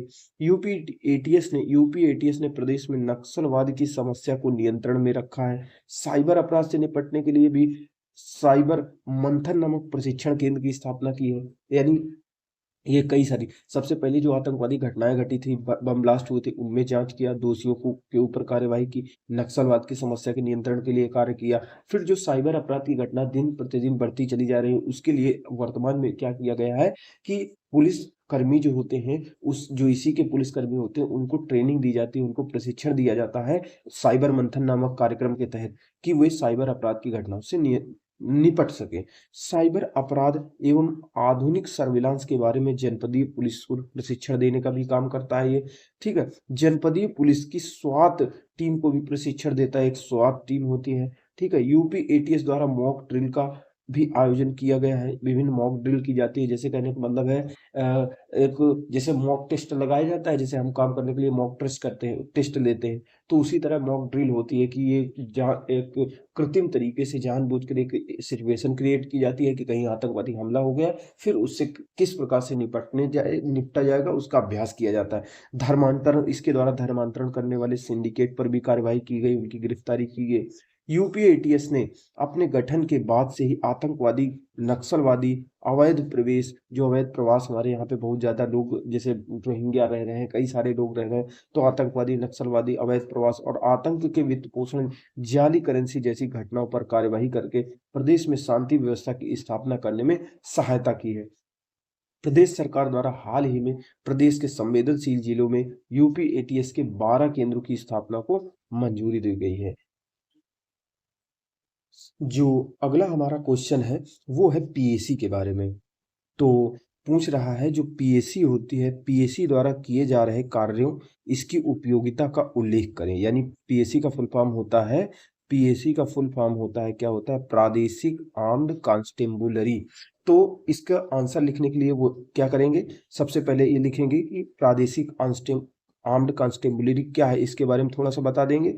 फिर प्रश्न का जो भाग है वो इसके कार्यों के बारे में है कि इसके कार्य क्या है, पहले बताएंगे प्रादेशिक आर्म्ड कांस्टेबुलरी के बारे में थोड़ा सा बता देंगे, फिर बताएंगे इसके कार्यों के बारे में कि ये क्या क्या करता है, फिर बताएंगे कि इसकी उपयोगिता क्यों बढ़ रही है, ये बताएंगे अभी तक इसने क्या क्या काम किए। तो चलिए शुरू करते हैं।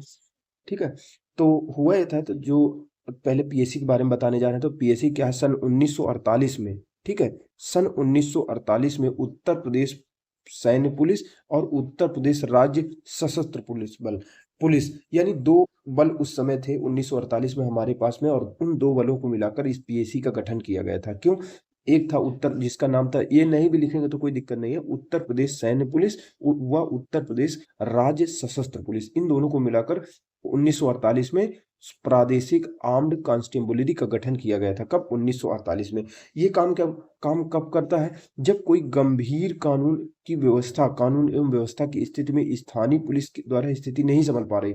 जैसे मान लो कोई ऐसा दंगा हो जाए या कोई आपात स्थिति उत्पन्न हो जाए, जब जो स्थानीय पुलिस है वो मैटर न संभाल पा रही हो, तो इसकी जगह में सेना लगाई जाती है। तो लेकिन सेना बहुत लंबे समय तक नहीं लगाया जाता, क्योंकि सेना का काम होता है देश के दुश्मनों से लड़ना, देश के अंदर लड़ना नहीं होता है, क्योंकि वो उनको इस तरह से ट्रेनिंग नहीं दी गई होती है। तो उनको सेना की लंबी लंबी तैनाती को रोकने के लिए पीएसी का गठन किया गया था, ताकि जब स्थानीय पुलिस, कोई मैटर हो गया है, दंगा हो गया है, कुछ भी चीज हो गई है जिसकी वजह से कोई आपात स्थिति आ गई है, कोई आपदा आ गई है, राहत एवं बचाव का करना है, तो वैसी स्थिति में जब स्थानीय पुलिस कोई मैटर न संभाल पा रही हो, नहीं संभाल पाती है, तो तब क्या किया जाता है, सेना भी लंबे समय तक किसी जगह में वैसे काम नहीं कर सकती, क्योंकि सेना का काम होता है देश के दुश्मनों से लड़ना। तो फिर इसको बुलाया जाता है और वह ऐसी स्थिति में काम करती है। तो गंभीर कानून व्यवस्था की स्थिति में स्थानीय पुलिस द्वारा जब स्थिति न संभाल पाने पर सेना की लगातार तैनाती रोकने के लिए पीएसी का गठन किया गया है। इसके द्वारा किए जाने वाले कार्य कौन कौन से इसके द्वारा कार्य किए जाते हैं, फिर देखेंगे जो इसकी उपयोगिता, पीएसी की बढ़ती उपयोगिता। तो सबसे पहले इसके द्वारा काम क्या क्या किए गए, काम यही किए जाते हैं कि इसके द्वारा कानून व्यवस्था की स्थापना करने में मदद की जाती है। ठीक है, आतंकवाद विरोधी अभियानों को चलाने का काम करती है, आपदा राहत का, जैसे कि कई जगह पे, किसी जगह पे आपदा हो गई है, कहीं बाढ़ आ गई, जैसे उत्तराखंड में बाढ़ आ जाए, उत्तर प्रदेश में किन्हीं जिलों में बाढ़ आ जाए, कोई घटना हो जाए, तो वो आपदा राहत कार्यों को भी संचालन करती है। अति विशिष्ट व्यक्तियों को ये, इसको अतिरिक्त काम दिया जा सकता है, जैसे जैसे हमने देखा था यूपी एस एस एफ, ये करता था विशिष्ट व्यक्तियों को, अधिसूचित व्यक्तियों को जो सुरक्षा देने का काम, लेकिन इसको भी दिया जा सकता है, ये भी मतलब कि काम चलाऊ स्तर पर अति विशिष्ट व्यक्तियों की सुरक्षा कर सकता है। संकट की स्थिति में अन्य राज्यों में भी इसकी तैनाती की जा सकती है। खेल शिविरों और साहसिक गतिविधियों का भी आयोजन करता है, जैसे किसी भी प्रकार का दंगा हो जाता है, जैसे सांप्रदायिक, धार्मिक या जातीय घटना हो जाती है, जैसे सहारनपुर में जातीय घटना कोई होगी, क्षेत्रीय घटनाओं से निपटने का भी काम करती है। यानी ये सारे कार्य करती है। इसकी उपयोगिता क्या है, उपयोगिता क्या बढ़ रही है कि इसको देख, इसका गठन तो किया गया था केवल उत्तर प्रदेश में काम करने के लिए, लेकिन इसको कई जगह पे, जैसे नेपाल में भी जाके इसने काम किया, अंतर्राष्ट्रीय स्तर पर सोचो काम किया, असम में भी काम किया, कई जगह में, यानी राज्य से बाहर तो काम कर रहा है, देश से भी बाहर जाके कई जगह में काम किया है इसने। इसकी उपयोगिता, हालांकि पीएसी का गठन उत्तर प्रदेश में काम करने के लिए हुआ था, परंतु पीएसी को संपूर्ण देश में सेवा करने का अवसर प्राप्त हुआ है। जैसे भारत और तिब्बत सीमा की रक्षा करने का काम यही करता है, ठीक है। इसी का काम होता है। भारत और तिब्बत सीमा, असम में उग्रवाद का दमन करने का काम होता है। पड़ोसी देशों में शांति स्थापना करने में भी इसने महत्वपूर्ण भूमिका निभाई है। पीएसी ने भारत के बाहर नेपाल में भी अपने कार्यों से प्रदेश और देश के नाम रोशन किया है, गौरवान्वित किया है। हाल ही में पीएसी ने अन्य तरीकों से राष्ट्र निर्माण में योगदान देना प्रारंभ किया है। जैसे ये अब क्या करने लगा है, हाल ही में अन्य तरीकों से राष्ट्र निर्माण में योगदान देता है। जैसे मानवाधिकार मानवाधिकार के संरक्षण में योगदान देता है, विकास और पर्यावरण से संबंधित कार्यक्रमों के लिए गाँवों को गोद लेने का काम करता है, रक्तदान शिविर का आयोजन करता है। यानी ये देश राष्ट्रवादी काम कर रहा है, राष्ट्र के निर्माण का काम कर रहा है। कि जैसे कहने का मतलब गाँवों को गोद ले लेता है, वहाँ पे डेवलपमेंट का काम करता है, वहाँ पे पुल बनाने का काम पीएसी करती है, वहाँ पे पर्यावरण संरक्षण का काम करती है, ठीक है। आपदा राहत का काम करती है, रक्तदान शिविर का आयोजन करती है, मानवाधिकारों का संरक्षण करने का काम करती है। अब देखेंगे निष्कर्ष। पीएसी का 75 वर्षों का एक बहुत ही शानदार इतिहास रहा है। पीएसी ने उत्तर प्रदेश की ही नहीं बल्कि देश की सेवा भी की है। वर्तमान सामाजिक परिवर्तन के दौर में यह अपने सदस्यों को शिक्षित कर रही है तथा अपनी सामाजिक जिम्मेदारी को पूरा करने के लिए प्रतिबद्ध है। जो अगला हमारा क्वेश्चन है 16 नंबर, वो है होम गार्ड के बारे में। आपने सुना होगा होम गार्ड के बारे में बहुत ज़्यादा, कि होम गार्ड में है, इनके पापा होम गार्ड में है, होम गार्ड में नौकरी करते हैं। तो होम गार्ड होता क्या है? होता क्या है इसके बारे में अगर समझें तो इसको समझो जैसे शिक्षा मित्र होता है, जैसे टीचर होते हैं, ठीक है। जैसे टीचर नहीं होते हैं, उसमें टीचर में होता है शिक्षा मित्र। तो उनको कम वेतन दिया जाता है। सरकार चाहती है कि पुलिस की सहायता मिल जाए, जो मतलब सेना की जहाँ पुलिस बल है जैसे मान लो, लेकिन पुलिस की कमी हो रही है किसी काम में। तो ऐसी स्थिति में सहायता के लिए, यानी पुलिस के साथ सहायता करने के लिए काम करते हैं। वो पूरा पुलिस वाला जितना काम होता है पुलिस के साथ काम करते हैं, लेकिन हाँ, इनको वेतन कम दिया जाता है। ये परमानेंट नहीं रहते हैं कि मतलब इनकी नौकरी हो, लेकिन इनको कम वेतन दिया जाता है। लेकिन वो सारे काम करते हैं, जितने पुलिस वाले काम करेंगे वो सारे काम उनके साथ मिलकर करेंगे। और इसका गठन महत्वपूर्ण है, क्योंकि हमेशा पुलिस बल थोड़ी ना संख्या में पूरी तरह होता है, कभी भर्ती होती है कभी नहीं होती। तो उसके लिए होम गार्ड की स्थापना की गई थी। तो चलिए हम प्रश्न को देखते हैं। क्या उत्तर प्रदेश होम गार्ड का परिचय देते हुए होम गार्ड के कर्तव्यों और वर्तमान में इसके द्वारा संपादित किए जा रहे कार्यों को उल्लेख कीजिए। यानी इसमें प्रश्न क्या बताना है, पहला कि होम गार्ड क्या होता है, इसका परिचय दीजिए, कैसे गठन किया गया था ये अगर पता हो थोड़ा सा बता दीजिए। फिर बताना इसके कर्तव्य क्या क्या होते हैं, फिर वर्तमान में इसके द्वारा क्या क्या कार्य किए जा रहे हैं ये बताया जाएगा, ठीक है। तो चलिए देखते हैं। होम गार्ड संगठन है, इसकी स्थापना भारत की सरकार द्वारा की गई थी। समाज के अंतर्गत अगर शांति व्यवस्था व आंतरिक सुरक्षा बनाए रखने के लिए, यानी समाज में आंतरिक सुरक्षा स्थापित करने के लिए, यानी देश के अंदर आंतरिक सुरक्षा बनाए रखने के लिए, शांति व्यवस्था बनाए रखने के लिए भारत की सरकार द्वारा होम गार्ड्स की स्थापना की गई थी। 1962 में इसकी स्थापना की गई थी, जिसका संचालन उत्तर प्रदेश होम गार्ड अधिनियम 1963 के द्वारा किया जाता है। वर्तमान में भारत सरकार द्वारा उत्तर प्रदेश होमगार्ड संगठन के लिए कुल 11,08,348 होमगार्ड स्वयंसेवकों की स्वीकृत संख्या के अंतर्गत ये संख्या दिया गया है। अगर इसको नहीं भी याद रहेगा तो कोई दिक्कत नहीं है, आप जो याद आए वो लिख सकते हैं। इतने होमगार्ड स्वयंसेवकों की स्वीकृत संख्या के अंतर्गत 785 ग्रामीण, 366 नगरीय कंपनियों सहित कुल 1151 कंपनियों की संरचना की गई। यानी कुछ कंपनियां हैं, कंपनियों का मतलब होता है सैनिक टुकड़ियां। तो इतनी 1151 कंपनियां हैं और कुल कितने होमगार्ड स्वयंसेवक हैं, 11 लाख के लगभग हैं। जिसमें 25 महिला कंपनी है और 60 स्वतंत्र महिला प्लाटून भी सम्मिलित हैं। अब इसके मेन चीज आता है कि इसके कर्तव्य क्या क्या है, ये क्या क्या करता है। तो पुलिस बल के सहायक के रूप में काम करता है, समझे। जहां पुलिस बल का सहायता प्रदान करता है, ये सार्वजनिक व्यवस्था बना देखो, पुलिस बल के सहायक के रूप में सार्वजनिक व्यवस्था बनाए रखने में, आंतरिक सुरक्षा बनाए रखने में मदद करता है, पुलिस की सहायता करता है। जैसे किसी जगह में युद्ध लग हो गया, आग लग गई, बाढ़ आ गई, महामारी फैल गई या आपातकाल, जैसे जब महामारी कोविड-19 आई थी उस समय ये होमगार्ड ने महत्वपूर्ण भूमिका निभाई थी लोगों को अपने घर तक पहुंचाने में। युद्ध हो जाने, आग लगने, बाढ़ आने, महामारी फैलने तथा आपातकाल के समय में लोक समाज की सहायता करने में ये जिला एवं पुलिस प्रशासन की सहायता करने का काम करते हैं, उसके साथ कंधे से कंधा मिलाकर कार्य करते हैं। निर्दिष्ट विशिष्ट कार्यों को आपातकालीन दल के रूप में आपातकालीन दल के रूप में संपादित करते हैं। इनको जो भी काम दिया जाता है, निर्दिष्ट विशिष्ट कार्य होते हैं, उनको कार्य करते हैं। आपातकालीन एक हिसाब से दल होते हैं कि जो भी इनको काम दिया जाएगा ये करेंगे।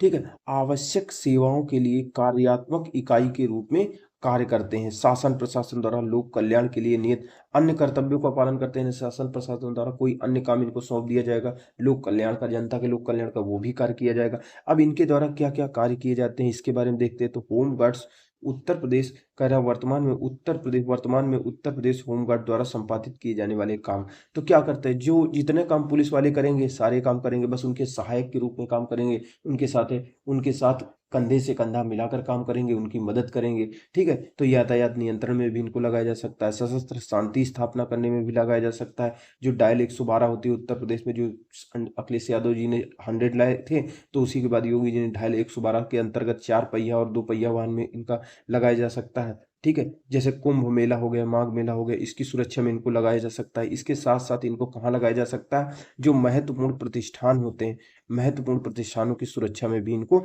लगाया जा सकता है। जैसे एयरपोर्ट की सुरक्षा, केंद्रीय और राज्य विश्वविद्यालयों की सुरक्षा की बात आती है, उच्च न्यायालयों की सुरक्षा की बात आती है, जो हमारा लोक सेवा आयोग होता है उसकी सुरक्षा की बात आती है, एसपी एसजीपीजी आई की सुरक्षा होती है, उसमें ये सुरक्षा करने का काम करते हैं। जो हमारे उत्तर प्रदेश में लोकसभा, जो देश के अंतर्गत लोकसभा है, विधानसभा हो गई, पंचायत निर्वाचन और अन्य प्रदेशों में निर्वाचन में योगदान देते हैं। यानी किसी भी प्रकार का जब निर्वाचन होता है, तो निर्वाचन चुनाव होता है, तो चुनाव में भी महत्वपूर्ण योगदान देते हैं। ठीक है। उत्तर प्रदेश, अब निष्कर्ष है, उत्तर प्रदेश होमगार्ड द्वारा कोविड-19 महामारी के दौरान संक्रमण की रोकथाम करने, एक तरफ संक्रमण की रोकथाम करने और दूसरी ओर प्रवासी नागरिकों को उनके स्वजनपद तक संचरण करने में उल्लेखनीय योगदान किया गया था। उत्तर प्रदेश होमगार्ड जो है जिला प्रशासन एवं पुलिस प्रशासन के साथ कंधे से कंधा मिलाकर उनका सहयोग करता है। उनके साथ मिलकर प्रदेश में शांति व्यवस्था कायम रखने में सराहनीय योगदान देकर प्रदेश को शांति प्रिय प्रदेश एवं उत्तम प्रदेश बनने में मदद करना। जो अगला हमारा क्वेश्चन है 17 नंबर क्वेश्चन है, अ, हाँ, 17 नंबर क्वेश्चन है, सीमावर्ती क्षेत्रों की सुरक्षा चुनौतियां क्या है और सरकार द्वारा इससे निपटने के लिए क्या कदम उठाए जा रहे हैं। जो उत्तर प्रदेश के सीमावर्ती क्षेत्र हैं, यानी प्रश्न क्या कहता है, उत्तर प्रदेश के सीमावर्ती क्षेत्रों की क्या चुनौतियां हैं। जैसे उत्तर प्रदेश ये हो गया, उत्तर प्रदेश ये सीमा नेपाल के साथ लग रही है। ठीक है। जैसे ये देखिए, ये हमारा उत्तर प्रदेश हो गया। अब उत्तर प्रदेश की जो ये पश्चिम सीमा हो गई, ये बिहार से, झारखंड से लग रही है इधर। ठीक है। ये मध्य प्रदेश से लग रही है, जो बुंदेलखंड वाला क्षेत्र है। ये जो पश्चिम की सीमा है, ये नेपाल नेपाल के साथ ये सीमा लग रही है। तो ये यहाँ पे क्या क्या समस्याएं सीमा क्षेत्रों में आ रही हैं, उसके बारे में समझना है और उसको देखना। तो यहाँ नेपाल के साथ सीमा है, खुली सीमा, यहाँ से समस्याएं होंगी, क्या क्या समस्याएं होंगी उनको हम समझने की कोशिश करते हैं एक एक करके। ठीक है। तो यही पूछ रहा है, उत्तर प्रदेश के सीमावर्ती क्षेत्रों की क्या समस्याएं हैं और सुरक्षा चुनौतियां तथा सरकार द्वारा उससे निपटने के लिए क्या क्या कदम उठाए जा रहे हैं। तो हम सबसे पहले मेन बॉडी ये समझेंगे कि सुरक्षा चुनौतियां क्या क्या हैं। और सबसे पहले ये होगा कि उत्तर प्रदेश में जो नेपाल के साइड से, यानी उत्तर प्रदेश और नेपाल के सीमा क्षेत्र की क्या चुनौतियां हैं, ये हो गया पहला पॉइंट, यानी इस साइड हो गया। फिर दूसरा हो गया जो पश्चिमी सीमावर्ती क्षेत्र हो गया, इसकी चुनौतियां क्या हो गई, ये इसका मेन बॉडी हो गया। जो पश्चिम क्षेत्र हो गया, यहाँ पे क्या चुनौतियां आती हैं। फिर आएगा दक्षिणी दक्षिण और दक्षिण पूर्वी क्षेत्र, दक्षिण और दक्षिण पूर्वी क्षेत्र, इसका मतलब ये है दक्षिण। जैसे ये हमारा उत्तर प्रदेश मान लो, तो ये हो गया दक्षिण और ये हो गया दक्षिण दक्षिण पूर्वी क्षेत्र। इसमें क्या क्या क्षेत्र में, यानी ये क्षेत्र में क्या समस्या है, यहाँ पे बुंदेलखंड आ जाएगा और यहाँ पे सोनभद्र, मिर्जापुर, चंदौली जैसा क्षेत्र आ जाएगा, जहाँ पर नक्सलवाद वगैरह। तो दक्षिणी और दक्षिण पूर्वी क्षेत्र की क्या चुनौतियां हैं। फिर आ जाएगा हमारा पूर्वी सीमावर्ती क्षेत्र की क्या चुनौतियां हैं। पूर्वी सीमावर्ती क्षेत्र होता है जैसे ये वाला क्षेत्र हो गया, यानी ये हो गया, चारों तरफ से क्या समस्याएं निकल कर सामने आ रही हैं, तो उसको एक एक करके हम समझेंगे। ठीक है। हम्म। तो चलिए देखते हैं प्रश्न में क्या दिया हुआ है। तो नेपाल की साइड से सबसे पहले हम समझ लेते हैं, क्योंकि मेन बॉडी प्रश्न का यही है। नेपाल की साइड से हमारे पास में क्या समस्या आती है। समस्याएं ये आती है कि पाकिस्तान और चीन द्वारा समर्थित समर्थित यहाँ पाकिस्तान चीन की, क्योंकि बॉर्डर खुला हुआ है, तो पाकिस्तान चीन यहाँ पे आतंकवादी गतिविधियां संचालित कर रहे होते हैं, हथियारों की तस्करी करवा रहे होते हैं, जाली मुद्रा की तस्करी करवा रहे होते हैं, मानव दुर्व्यापार करवा चल रहे होते हैं। ये सारी चीज़ करवाते हैं, यानी पाकिस्तान द्वारा समर्पित या समर्थित आतंकवादी गतिविधियों का संचालन यहाँ से कराया जाता है। जाली मुद्रा का भी प्रवेश होता है, माओवादी की घटनाएँ होती रहती हैं और दोनों के बीच में, यानी भारत-नेपाल सीमा के बीच में जो खुली सीमा है उसके कारण अपराधी बचकर नेपाल से निकल जाते हैं, नेपाल वाले अपराधी यहाँ आ जाते हैं, यहाँ वाले नेपाल भाग जाते हैं, यानी अपराधी बचकर निकल जाते हैं। देखिए, मादक पदार्थों और मानव की तस्करी होती है, मानव तस्करी होती है, अवैध हथियारों की तस्करी कराई जाती है। ये हो गई नेपाल की साइड से क्या समस्याएँ आती हैं सीमावर्ती क्षेत्रों में। फिर आएँगे पश्चिमी सीमावर्ती क्षेत्रों में, जो सहारनपुर, मिर्ज़ापुर, बागपत, मेरठ, मुरादाबाद, ये जो क्षेत्र है हमारा पश्चिम में, आपने देखा होगा समय-समय पर यहाँ पे बहुत जातिवादी घटनाएँ देखने को मिलती हैं। सहारनपुर की घटना हो गई, जहाँ से चंद्रशेखर आज़ाद उभर कर सामने आए। सांप्रदायिकता की समस्या आएँगे, मुज़फ्फरनगर दंगा यहीं पे देखने को मिलेगा, नरजातीय संघर्ष यहाँ पे देखने को मिलेगा। तो पश्चिमी सीमावर्ती क्षेत्रों में सांप्रदायिकता, जातिवाद और नरजातीय संघर्ष की घटनाएँ देखने को मिलती हैं। वहीं अगर बात करें तो आगरा वाला जैसे चंबल क्षेत्र हो गया, वहाँ पे दस्यु सरगनाओं की समस्या देखने को मिलती है। दस्यु मतलब होता है, जैसे चंबल क्षेत्र में अगर बात करें, पश्चिम क्षेत्र आता है, तो वहाँ पे आते हैं दस्यु, यानी डकैत वगैरह आते हैं, जैसे ददुआ, ठोकिया, दुनिया भर के डकैत तो होते हैं। तो आतंकवादी घटनाओं भी यहाँ पे घटित होती हैं पश्चिमी सीमावर्ती क्षेत्रों में। फिर अगर बात करें दक्षिणी और दक्षिणी पूर्वी, यानी दक्षिणी ये हो गए दक्षिणी, ये हो गए दक्षिण पूर्वी। दक्षिणी और दक्षिणी पूर्वी क्षेत्रों में क्या समस्या आती है, तो यहाँ पे देखे होंगे ज्यादातर पूर्वांचल, दक्षिणी और दक्षिणी पूर्वी, दक्षिणी में आता है बुंदेलखंड और पूर्वी में आते हैं मिर्जापुर, सोनभद्र, चंदौली, जहाँ पे नक्सलवाद आता है। यानी इन क्षेत्रों में दक्षिणी, चूंकि सूखा रहता है, फसल वसल होती नहीं है, बेरोजगारी बहुत ज्यादा है, तो लोग अपराध वगैरह करने लगते हैं, ये सारी चीज। तो गरीबी, बेरोजगारी के कारण नागरिक जो होते हैं वो आपराधिक गतिविधियों में लिप्त हो जाते हैं। और दक्षिण पूर्वी क्षेत्र में क्या है, सोनभद्र, मिर्जापुर, चंदौली आदि जिलों में नक्सलवाद की समस्याएं हमको देखने को मिलती है। पूर्वी सीमावर्ती क्षेत्रों की क्या सुरक्षा चुनौतियां हैं, जो पूर्वी सुरक्षा क्षेत्र है, वहां पे क्या होता है, यहाँ से जैसे पूर्वी क्षेत्र है, ठीक है, ये हो गया पूर्वी बॉर्डर, यहाँ पे है बिहार, यहाँ हो गया झारखंड, ये बांग्लादेश, बंगाल आ गया, उसके बगल में है बांग्लादेश, उसके बगल में है म्यांमार। अब यहाँ से बांग्लादेश हो गया, म्यांमार हो गया, अब यहाँ से क्या होता है, शरणार्थी आते हैं बहुत सारे, जो बॉर्डर पार कर करके यहाँ से घुस जाते हैं, मतलब पश्चिम बंगाल और बिहार होते हुए, यानी बांग्लादेश एवं म्यांमार से रोहिंग्या शरणार्थियों का अवैध प्रवासन होता है। अपराधियों का अपराध करके बिहार, झारखंड भाग जाते हैं, हमारे प्रदेश में अपराध करके दूसरे प्रदेश में घुस जाते हैं, और बॉर्डर उस जगह में कोई ध्यान नहीं देता इतना ज्यादा, क्योंकि पुलिस प्रशासन अपने क्षेत्र में काम करती है, अपनी सीमा तक उसको रहना होता है। उत्तर प्रदेश सरकार द्वारा प्रदेश के सीमावर्ती क्षेत्रों की सुरक्षा या प्रबंधन के लिए अनेक प्रयास किए गए हैं। अब क्या-क्या प्रयास किए गए, यानी सीमावर्ती क्षेत्रों की चुनौतियों से निपटने के लिए क्या उपाय किए जा सकते हैं? ये क्या उपाय किए जा सकते हैं? तो उपायों में सबसे पहला उपाय ये होता है, सरकार ने क्या किया, सीमावर्ती क्षेत्रों की सुरक्षा करने के लिए सरकार द्वारा क्या प्रयास किए गए हैं, ये है पॉइंट। तो सबसे पहले हमने किया, सरकार ये कर रही है, विभिन्न प्रकार की योजनाएं चलाकर उन क्षेत्र के लोगों को, जैसे कि बुंदेलखंड क्षेत्र में रोजगार नहीं है, वहां रोजगार दे रही, पश्चिम में रोजगार दे रही, तो रोजगार के अवसर उपलब्ध कराए जा रहे हैं, कौशल विकास योजनाओं का क्रियान्वयन किया जा रहा है। नक्सलवादी जो क्षेत्र होते हैं वहां पे समाधान योजना का जो जो हमारा दक्षिण पूर्वी, जो दक्षिण और जैसे उत्तर प्रदेश का ये दक्षिण और दक्षिण पूर्वी वाला क्षेत्र था, यहाँ पे नक्सल जो क्षेत्र थी, ये वाला क्षेत्र मिर्जापुर, सोनभद्र, चंदौली वाले क्षेत्रों में समाधान योजना का क्रियान्वयन किया जा रहा है। जो पश्चिम क्षेत्र है, जहाँ पे डकैत वगैरह देखे जा रहे हैं, तो जो अपराधी होते हैं, दस्यु होते हैं, उनका दमन किया जा रहा है। सीमा पर, जैसे नेपाल की सीमा पर क्या किया रहा है, सड़क का निर्माण किया जा रहा है, सीमा पर सड़कों का निर्माण किया जा रहा है। और जो हमारे नेपाल सीमा, भारत नेपाल की सीमा पर जिला समन्वय समिति की बैठक का आयोजन किया जाता है, यानी जिला समन्वय समिति का गठन किया गया है। एटीएस, एंटी टेररिस्ट स्क्वाड जो होता है, एसटीएफ, स्पेशल टास्क फोर्स बलों की तैनाती की गई, इनका गठन किया गया है। और भारत नेपाल की सीमा पर सशस्त्र सीमा बल के साथ साथ पुलिस की भी तैनाती की जाती है, यानी सरकार चाहती है एसएसबी के साथ में पुलिस बल की भी तैनाती कर देती है, एटीएस, एसटीएफ, इनकी तैनाती करती है। यानी ये सारे काम करके उत्तर प्रदेश सरकार सीमावर्ती जो उत्तर प्रदेश के क्षेत्र हैं उनकी समस्याओं का समाधान करने का प्रयास कर रही है लगातार।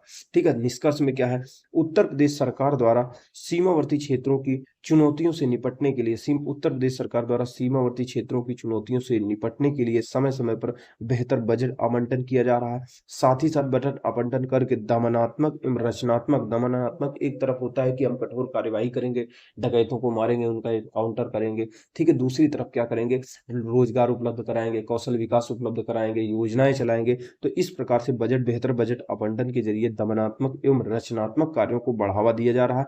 फिर भी सीमावर्ती क्षेत्रों में सुरक्षा चुनौतियां वर्तमान में भी आज भी विद्यमान, मतलब कई एक स्तर तक देखी जाती हैं, जिसे उत्तर प्रदेश की सरकार एवं केंद्र सरकार द्वारा संयुक्त रूप से जीरो टॉलरेंस की नीति के तहत समाप्त किया जा रहा है। यानी अभी भी प्रयास